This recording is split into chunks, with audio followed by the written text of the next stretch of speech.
Fala Ninja, beleza? Bem-vindo na nossa degustação da formação logística de transporte para destravar a logística no Proteus.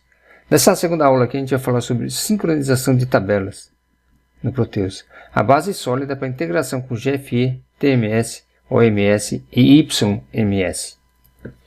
Qual o objetivo, Ninja? Entender a importância da sincronização de tabelas no Proteus para garantir a correta comunicação entre os módulos logísticos. Mas por que isso é crítico? Evita a divergência de dados, garante que cadastros estejam consistentes, suporte correto aos cálculos de frete, emissão de romaneio, controle de transporte e operações logísticas.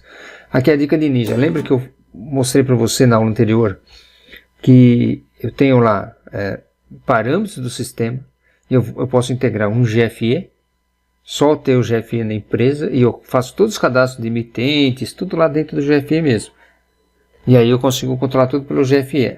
O cliente não tem o Proteus, ok? Ele não tem o Proteus. Por exemplo, tem um cliente como MKSAB que tem DataSul e só fez o GFE no Proteus. Então a gente integra os dois sistemas do GFE com DataSul do Proteus. E a gente trabalha lá. Tem empresas que não tem nem o DataSul, só tem o gestão de frete embarcador. Como tem clientes que só tem o TAF, que é a automação fiscal. Então, o pulo do gato aqui é o seguinte, ele pode ter uma gestão de frete embarcador sem ter nada no sistema, ele pode ter um TOTS automação fiscal também sem ter o Proteus, né? Então ele consegue trabalhar desta forma. Então, a gente criou módulos, por isso que são modulares, flexíveis, né? Que eu falo da nossa princípios do RP ali, das funcionalidades do RP. Então, tudo isso é muito importante, Ninja, porque aí flexibiliza todo esse processo. Mas se você tem um RP Proteus, o cliente tem uma gestão de frete embarcador, é muito mais fácil. Se o cliente tem o RP Proteus e tem o TOTS automação fiscal, é muito mais fácil. Então, a gente tem duas formas de integração com o sistema. Beleza? Então, quando a gente puxa a informação do Proteus, a gente vai mostrar a sincronização de tabelas. Essas tabelas é que tem que estar sincronizadas para o nosso gestão de frete embarcador. Okay? Senão, aqueles cadastros que você tem de clientes e fornecedores, que a gente chama de emitentes dentro de gestão de frete embarcador, não vão aparecer lá. Então, se ele tivesse só o GFE e não tivesse integrado o Proteus, ele vai lá e tinha que digitar cada cadastro de emitente, como se fosse um cadastro de cliente, um cadastro de fornecedor, uma transportadora, entendeu? Então, essa sincronização de tabelas é um processo de alinhar e garantir que os dados estejam atualizados e integrados entre os seguintes módulos. O GFE, gestão de fretes, TMS, né, gestão de transportes, OMS, gestão de distribuição, YMS, gestão de pátio e docas. Tá? Então, você tem todo esse processo aqui. TMS, Transportation Management System ou gestão de transportes. OMS, gestão de distribuição ou Order Management System.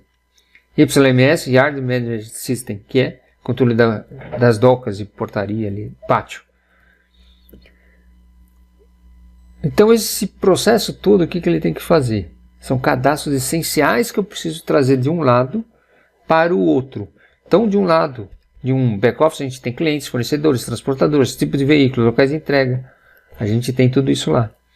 E quando eu viro as tabelas do frete embarcador, a gente muda alguns nomes. Então é cadastro de emitentes. Emitentes é cliente, fornecedor. Então você tem alguns nomes diferentes e são tabelas diferentes. Tá? São nomenclaturas de tabelas, são tabelas físicas diferentes. Por isso que não depende do RP. Se eu tenho RP, melhor. Se eu não tenho, eu posso fazer tudo manualmente dentro do sistema. Como o YMS também. Eu posso estar na internet, faço tudo, cadastro na mão, um fornecedor, um cliente, e não está integrando a Proteus. Quais são as principais tabelas envolvidas? Né? Então essas tabelas elas têm que ser sincronizadas, como mostrar dentro do Proteus. SA1, cadastro de clientes. SA2, cadastro de fornecedores. DA3, cadastro de veículos, ou as funções OMS A060, OMS A040, ou Mata 030, ou Mata 020. São rotinas que eu preciso integrar. Cadastro de transportadores, SA4. E aqui a dica de Ninja. O ideal é ter esse SA4, essas suas transportadoras cadastradas dentro do SA2. Okay? para ele aparecer dentro do cadastro de emitentes bonitinho. CC2, cadastro de municípios. DUT, que é o TMS A530, que é cadastro de tipos de veículos. Tabela CTT, cadastro de centro de custo. Depois eu vou mostrar dentro do sistema. Se aparecer mais alguma tabela durante o processo de atualização de sistemas, ela vai aparecer dentro da sincronização também. Cadastro de plano de contas, notas fiscais de saída, documentos de entrada, montagem de cargas e redespacho. Então, por que cadastro de plano de contas? Porque essa tabela lá eu posso gerar a contabilização do meu gestão de frete embarcador. Então, vou ter toda a contabilização dentro. Lembra dos parâmetros, como eu mostrei lá, contabilização, tudo? Então, eu vou estar lá dentro também, contabilizando informações. Cuidados na sincronização. Pontos de atenção, Ninja. Códigos duplicados ou divergentes. Falta de integração entre filiais. Parametrização incorreta dos cadastros. Erros comuns que geram impacto direto no cálculo do frete romaneio. Então, aqui é muito importante, já é uma dica de Ninja.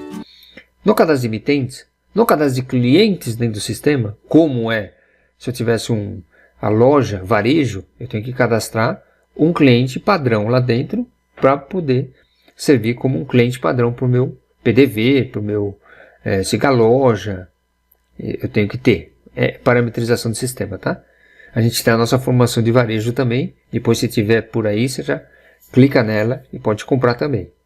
Pode fazer parte, é muito importante. Sempre, a dica de Ninja é sempre você conhecer mais módulos, conhecer mais sistemas, para você agregar mais valor para o nosso mercado aí. E o cliente querer você. Cada vez mais, né, Ninja? Então, dentro desse cadastro, eu tenho que ter uma filial, eu tenho que ter a matriz, e eu cadastro ele como cliente dentro do sistema, por quê? Lembra que eu falei quando a gente faz essa integração aqui? O cadastro de clientes ele vai a cadastro de emitentes. Então, depois eu mostro uma parametrização que eu tenho que ter um emitente amarrado dentro do sistema para poder ser a transportadora, para ser minha filial de transporte, entendeu? Então eu preciso fazer esse processo, tá?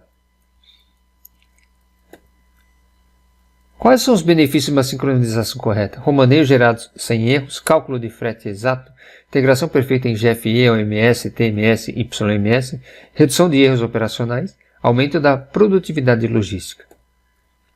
Quais os próximos passos aqui, Ninja? Na próxima aula, vamos ver como gerar documento de carga, ajustando os cadastros para que o sistema realize os cálculos de frete e roteirização com precisão. O que são documentos de carga?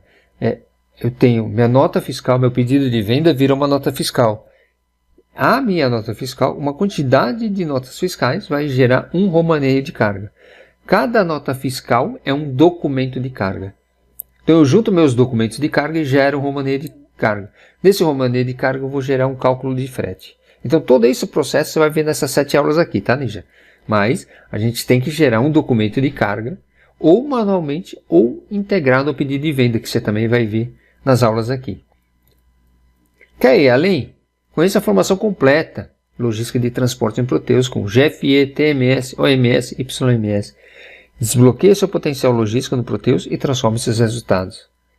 Então, na próxima aula, a gente vai falar sobre documentos de carga no Proteus. Vamos lá no sistema, Ninja? Vindo aqui para o sistema, que eu falei que eu preciso aqui, foi a dica de Ninja, eu preciso ter filial versus emitente. Então, para quê? Para eu amarrar, quando for gerar um documento de carga, for gerar um cálculo, um romaneio, eu preciso ter esse cara amarrado. Então, eu tenho dentro do meu código de emitente, lembra que eu trouxe a sincronização? Nossa sincronização está aqui, ó. SA1, SA2. Então, eu tenho essa sincronização. Eu posso processar uma sincronização, eu posso ver quais estão pendentes, tá? Então, aqui é a dica de início. Você começou a fazer a partir de agora a carga no sistema. Só que você já tem 10 mil notas para trás. Então não vai trazer um SF2, né? Eu só vou trazer as coisas novas, porque senão você vai ter que carregar toda para as nossas tabelas GW lá, que são as tabelas geralmente as tabelas de frete GFE, a GW. E então isso daqui vai lotar muito minhas tabelas e eu não preciso, porque eu não vou carregar mais nada, porque essas notas já estão lá para trás, tudo. Então, precisa tomar cuidado com isso, ou customizar alguma coisa para não trazer notas, só que não vai ser útil no sistema. Então, nesses parâmetros aqui, eu tenho que ter... Eu trouxe aqui o meu código de emitente, entendeu? Quem são os meus emitentes aqui dentro? Ó, Matriz, cliente Campinas. Então, eu trouxe alguns emitentes aqui, ó, que são clientes que eu cadastrei dentro do meu cadastro de clientes. Eu tive que cadastrar um cadastro Matriz e um cadastro cliente Campinas, por exemplo. Tá? Eu poderia cadastrar uma filial 02, filial 01. Então, desta forma aqui, é que eu consigo gerar os documentos corretos. Senão, não vai conseguir gerar documento correto. Tá? Então, você tem que ter uma amarração de filial versus emitentes. Beleza? Então, aqui, a sincronização, a gente vai marcar todas as tabelas aqui, ou as tabelas que você queira marcar, e a gente vai gerar um processamento dela. Eu vou clicar aqui, eu vou gerar, processar as informações. Se eu já tiver todas as informações processadas, ó, confirma processamento, sim. Eu estou gerando, transmitindo para o meu gestão de frete embarcador, meu GFE, e se tiver algum problema, ele vai me avisar que tem problema. Então ele está carregando as informações. Então essa carga inicial é muito importante, Ninja, tá? Se tiver algum problema, ele vai parar tabelas que eu preciso corrigir na sincronização, tá? Então hoje toda essa sincronização com os novos módulos, como gestão de frete embarcador, isso é a dica de Ninja, como gestão de frete embarcador, como o novo MRP, eu preciso sincronizar tabelas, tá? Porque antigamente no sistema eram somente as tabelas do back-office, e agora não são só as tabelas de back-office. Para eu ter independência do sistema, foram criadas novas tabelas, e eu tenho que sincronizar essas informações entre os dois módulos, tá? Está transmitindo aqui, está configurando ainda. Então, Ninja, numa próxima aula a gente vai falar sobre os documentos de carga. Aqui o processo pode demorar um pouco mais. Se você quiser cancelar o processo, você cancela aqui ou então aguarda até a finalização do processo. Até mais!